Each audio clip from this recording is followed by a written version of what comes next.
შევახმაროთ სახლში უსაფრთხოების ზომები დაიცვათ, მაშინ ელექტრომოწყობილობები უნდა დააყენოთ აი ამ უსაფრთხოების სიის სათავეში, რადგანაც ეს მარტივი ჩვევა, რომ გამორთოთ ელექტრომოწყობილობები აი ამ სადენე ელექტრომომარაგების სისტემიდან თქვენს სახლს დაიცავს ხანძრის გაჩენისგან. გეთანხმებით იქა ნამდვილად ასე უნდა იყოს. მოდით იქა განვიხილოთ სამზარეულოს მოწყობილობები და ვთქვათ, რომლები უნდა გამორთოთ ღამით იმისათვის, რომ გვეძინოს მშვიდად. და უსაფრთხოდ. საკმაოდ ბევრი მოწყობილობა გვაქვს სახლში და ყველა მოწყობილობას თავისებური ხასიათი აქვს. ამიტომ ძალიან მნიშვნელოვანია, რომ თითოეული მათგანი არ იყოს დენის წყაროში შეერთებული უსაფრთხოების ზომების გასაძლიერებლად. რა თქმა უნდა, ამ რჩევებს გვიზიარებენ მეხანძრეები და ელექტროობის სპეციალისტები. კარგით, მაშინ თქვათ, რის გამო შეიძლება გაუჩნდეს ხანძარი ამ ელექტრომოწყობილობებს? პირველი, მიზეზი შეიძლება იყოს ცუდი ხარისხის სადენები.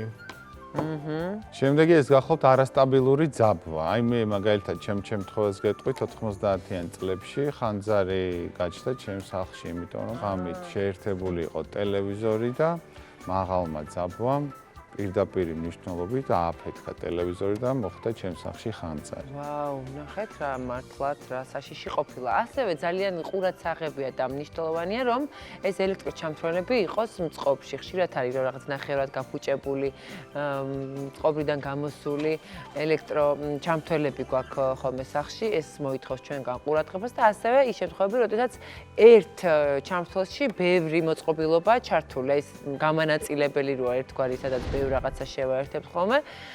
განსაკუთრებულად მახსენდება ახალი წლის პერიოდი, სადაც აი ბევრი განათებები გვაქვს ხოლმე ერთ-ერთში ჩასმული და ასე ვტოვებთ ხოლმე გამორთულს ერთგვარად, მაგრამ მაინც შეერთებულს ყოველ შემთხვევაში. თიკა დამეთანხმები, რომ ასევე საფრთხის მომცემია მოძველებული მოწყობილობები. შეიძლება გარედან გამოიყურებოდეს კარგად, მაგრამ ასეთი მოწყობილობების შიგნიდან თანდათან შეიძლება გაფუჭდეს, დაზიანდეს და აღარ აკმაყოფილებდეს უსაფრთხოების სტანდარტებს. შეიძლება ელექტრომოწყობილობა იყოს აი ჩამრთველში შეერთებული ღამით და შეიძლება სრულად აი ეს მოწყობილობა, რომელიც ჩამრთველშია შეერთებული იყოს, გამორთული. მაგრამ მიუხედავად ამისა, ეს მოწყობილობა მაინც იყენებს ძალიან მცირე ელექტროენერგიას და არის რისკი იმისა, რომ მოხდეს მოკლე ჩართვა. ეხლა წარმოვიდგინე, რამდენადაც უნდა დაუარო ძილის წინ და გამორთო. მოდით, თუ რამდენადაც შესაძლებელია გამოვყოთ ყველაზე მნიშვნელოვანი მოწყობილობები, რომელსაც შეიძლება ყველაზე მეტი და მეტად ახდენს საფრთხე ხანძრის გაჩენისა და პირველი მე დავიწყებ ჩემს წინდებს და ამიტომ ეს არის ერთ-ერთი მათგანი აეროგრილი, რომელიც საკმაოდ ძლიერი მოწყობილობა, რადგან ძალიან მოკლე ვადაში ახერხებს ძალიან მაღალი ტემპერატურის შექმნას, მალევე ხურდება და ასეთი მოწყობილობა თუ უბრალოდ შედარებით მოძველებულ ჩამრთველში არის შეერთებული, დიდი ალბათობა ჩნდება ზუსტად ხანძრის გაჩენის. შემდეგი არის ელექტროღუმელი და მიკროტალღური ღუმელი. მას მე რაც რამეს მოამზადებთ, მხოლოდ ღუმელი კი არ უნდა გამოირთოს ღილაკით, ანუ აუცილებლად უნდა გამოაძროთ სადენით. აი ასე. დამეთანხმებით იქა რომ როცა ღუმელი ირთვება, ის დიდხანს ინარჩუნებს სიმხურვალეს. კი. და ასევე შესაძლებელია რომ გამთბარი ღუმელი ჩართულ შტეფცელთან აღმოჩნდეს კომბინაციაში და ხანძრის მიზეზი გაჩნდეს.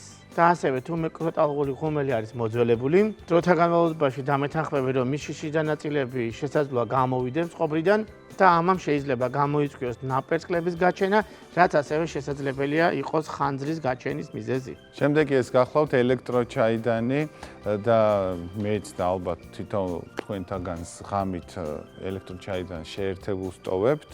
გეტყვით იმას, რომ წყალის ადუღების შემთხვევაში თერმოსტატი მექანიკურად, ავტომატურად თიშავს მას, თუმცა თერმოსტატის გაუმართავობის შემთხვევაში შეიძლება ცეცხლი გაუჩნდეს ელექტროჩაიდანს. და ძალიან საფრთხის შემცველი. ამიტომ ღამით შეეცადეთ, არ დაგავიწყდეთ და გამორთეთ ელექტროჩაიდანი შტეფსელიდან. ასეთივე რისკის შემცველი არის ყავის მადუღარა, რადგანაც აქვს ძირი, რომელიც საკმაოდ ხურდება და მალევე ცხელდება და სწორედ აი ამ მისი ძირის გამო, ალბათ როგორც ჩაიდნის შემთხვევაში, ასეთივე რისკი არის ხანძრის გაჩენისა. და ბოლო ის გახლავთ ტოსტერი, მოგეხსენებათ ტოსტერი ხურდება და რისკი არის იმისი, რომ გაჩნდეს ხანძარი. ამიტომ ყურადღებით იყავით ტოსტერთან და გამორთეთ აუცილებლად ხმარების შემდეგ. და ვთქვათ ისიც, რომ მიუხედავად იმისა, რომ თითოეული მოწყობილობა შეიძლება იმ მომენტში გამორთულად მიიჩნიოთ, თითქოს არ მუშაობს, არ ფუნქციონირებს არც ერთი მათგანი, მაინც რადგანაც ის შეერთებული აი ამ შტებცელებში, მაინც გარკვეულწილად, ალბათ უფრო დიდი ალბათობით დაბალი სიხშირით, თუმცა მაინც მოიხმარს ელექტროენერგიას.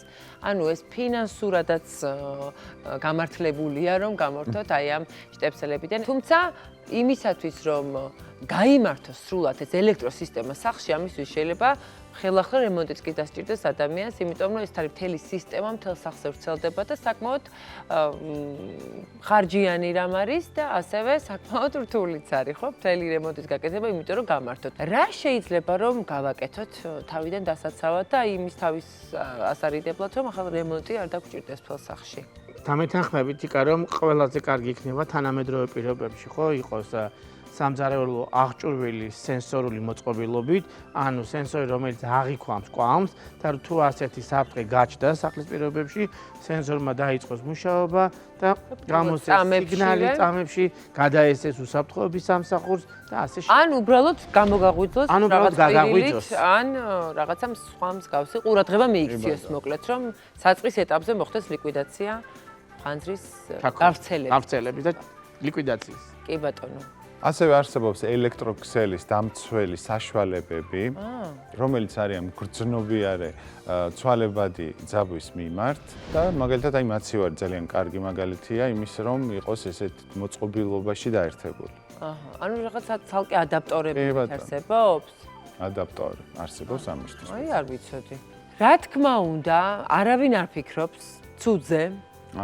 პირიქით გვინდა რომ ჩვენი ცხოვრება იყოს გამარტივებული სხვადასხვა ხელსაწყობის დახმარებით, შევძლოთ მალევე საკვების მომზადება, ყავის, სასმელის, რაღაც ნებისმიერი რამის.